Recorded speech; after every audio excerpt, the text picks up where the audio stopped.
Hello and welcome to PlayStation Grenade. I decided to pick up Little Nightmares over the weekend. I needed a break from my other horror titles, but I wanted something that was eerie and still had elements of horror.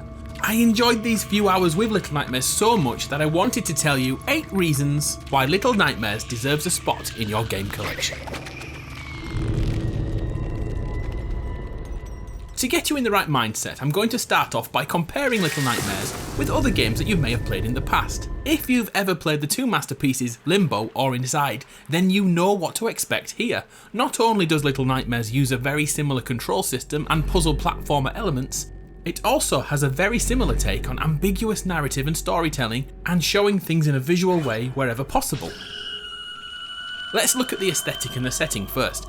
Little Nightmares places you in the shoes, or lack of shoes, of Six, a tiny yellow raincoat wearing child given no backstory or understanding of where she is or what she should do next. You have a tiny lighter to illuminate the nooks and crannies you tentatively wander through, but it isn't quite enough to fully assess your next step, keeping you on edge in ways jump scare horror just can't compete with. The environment you pass through is deliberately oversized, adding to the wonderment of being a child in unfamiliar surroundings. It isn't a well-kept world, it's run down, it's rat-infested, and you'll witness some shocking sights.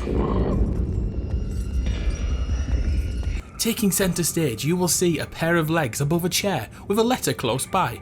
But you are not given any more information, you are forced to paint your own picture. Has he committed suicide? Did he leave a note? I even tried to pick up the letter as I was so engrossed in the deliberate lack of explanation at any and every step of this game. The story is deliberately vague throughout, and you'll be scratching your head about what the narrative could be. Even after finishing the game, you'll be unsure what just happened. The desire to escape the hostile environment is the fixation the game implants in you early on, and the more the ocean facility you awake in has many levels to progress through with different distinct visuals.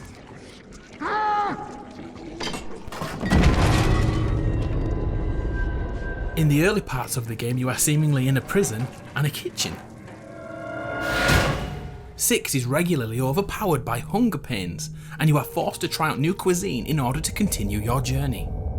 In terms of mechanics, Little Nightmares is a slick platformer with small puzzles thrown in regularly. Although it's effectively a side-scroller, the verticality of each environment is breathtaking. I find myself checking how deep a chasm was by pushing objects into the void and waiting for the impact on the ground below.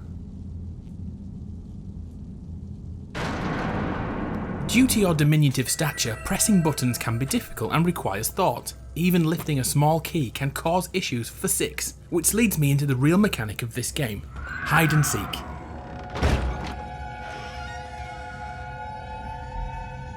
I know it sounds childish, and that's exactly how it should feel. Hiding under a table in the hopes your enemy will walk past is enough to make you hold your breath. Running too fast will also alert enemies, meaning creeping slowly is sometimes the greater option, but feels like a lifetime of torment for your heart. The enemies you encounter are a marvel of artistry and unique actions, from the leeches that can smother you in a split second, to the janitor who can reach you from seemingly miles away. The nuances each encounter offer are spectacular. The boss fights that follow, although brief, are enough to keep you thinking about the game days later. In a world where games are expected to last 20 plus hours and offer robust online support, Little Nightmares dares to be different. This is a single story with no additional routes to uncover or hidden items to unlock. It does approach collectibles, with little gnome characters locate and doll figurines to smash in order to unlock concept art. But the campaign? Well, it lasted me about 3 hours. I have spoken to other people who've taken up to 8 hours to progress through the story, and others suggest about 5 hours is the typical length to get through this game. At this point, I can't decide if the short length is a positive or a criticism. But one thing is for certain, I want to play more, and not many games make me feel that way. The game's length is reflected in the price of the product. Here in the UK it retails around £16, and in the US it's only $20, so around a third of the price of a typical video game. Only you can decide if you think it's worth it. I wanted to finish off by assuring you that this is completely my own opinion. I bought Little Nightmares from my own wallet. I wasn't asked to review it, I wasn't paid to do this. PlayStation Grenade is independent and we are very proud to be. So have you tried Little Nightmares and what do you think to it? Oh, and what the heck is the story about? Please post your opinions below, but put a spoiler tag on anything to do with the story. I'm Adam from PlayStation Grenade. I'll see you next time.